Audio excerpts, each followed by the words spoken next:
Hello guys, আসসালামু আলাইকুম। কেমন আছো তোমরা সবাই? আমি সানজানা সানজু। আজকে আবারও চলে আসলাম নতুন একটা ভিডিও নিয়ে। তো আজকের ভিডিওতে আমি আমার ঘরটাকে একটু গুছাবো, সেটাই তোমাদের দেখাবো যে আমার ঘর আমি কিভাবে গুছাই।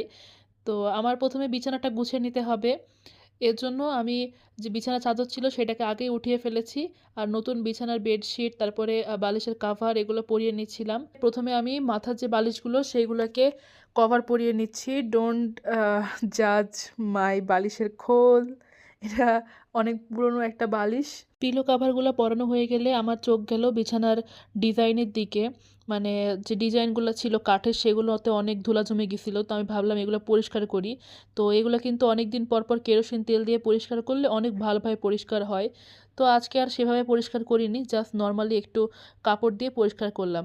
তারপরে আমি চলে আসলাম আমার বিছানার চাদরটা নিয়ে। তো এই চাদরটা হয়তো অনেকবারই দেখছো, অনেক দিনই আগের চাদর, মানে এটা যে খুবই নতুন চাদর এমন না। তাও তোমাদের দেখাচ্ছি।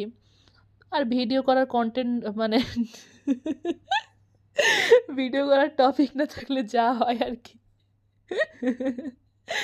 তো আমি ১ম এ বিছানার চাদরটাকে সুন্দর করে গুছিয়ে রাখলাম। মানে পরিয়ে দিলাম আরকি। তারপরে আমি চলে আসলাম আমার কোলবালিশের দিকে। তো এই কোলবালিশটা আমার অনেক প্রিয়। তো অ্যাজ ইউ অল নো, সবার কাছে সবার কোলবালিশ প্রিয়। তো আমি আমার কোলবালিশকে নতুন ড্রেস আপ করাই দিলাম। ড্রেস আপ করানোর পরে তার হচ্ছে চুল বেঁধে দিলাম। চুল বেঁধে দিলাম মানে হচ্ছে ওই যে হচ্ছে কোলবালিশের ফিতাটাকে আটকায় দিলাম। ওইটাকে আমি ভাবছি চুল। তো চুল চুল বেঁধে দিলাম। তারপরে আসলাম লেপ ভাঁজ করতে। তো আমার লেপটা প্রচণ্ড ভারী। মানে ৩ জন শোয়া যাবে এতখানি বড় লেপ। তো ওই লেপটাকে আমি ভাঁজ করতে পারছিলাম না। তাই আমি এবার মারুফকে একটু হেল্প করার জন্য ডাকলাম। তো আমাকে একটু হেল্প করলো। আমার বাসাতেই ছিল ওইদিন। তো এবার হচ্ছে দুজন মিলে লেপটাকে ভাঁজ করে সুন্দর করে রেখে দিলাম। তারপরে যেহেতু বেচারা অনেক পরিশ্রম করলো তাই ওকে একটু খিচুড়ি খেতে দিলাম দয়া মায়া করে।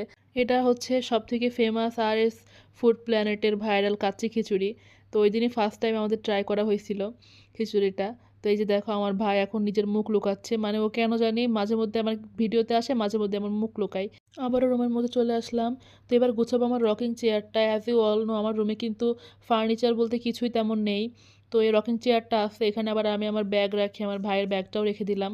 আবার হচ্ছে নামাজ পড়ে হিজাবটা ছিল ওইটাও রেখে দিলাম। তারপরে চলে আসলাম আমার এই ভাঙাচোরা টেবিলটাকে গুছাইতে।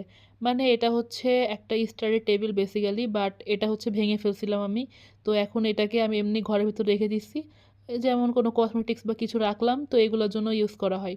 তো এটা অনেক নোংরা হয়েছিল, ধুলা পড়ে গেছিলো। তো এটাকে খুলে সুন্দর করে পরিষ্কার করলাম। এই যে এগুলো কিন্তু খোলা যায়। এই যে স্টাডি টেবিলের যে ছোট ছোট ক্যাবিনেটগুলো আছে এগুলো খোলা যায়। আর এই যে দেখো মানি প্ল্যান্টের গাছ, এটাকে আমার মেবি মাটিতে পুঁতলে বেশি ভালো হতো। এই পানিতে দেওয়ার কারণে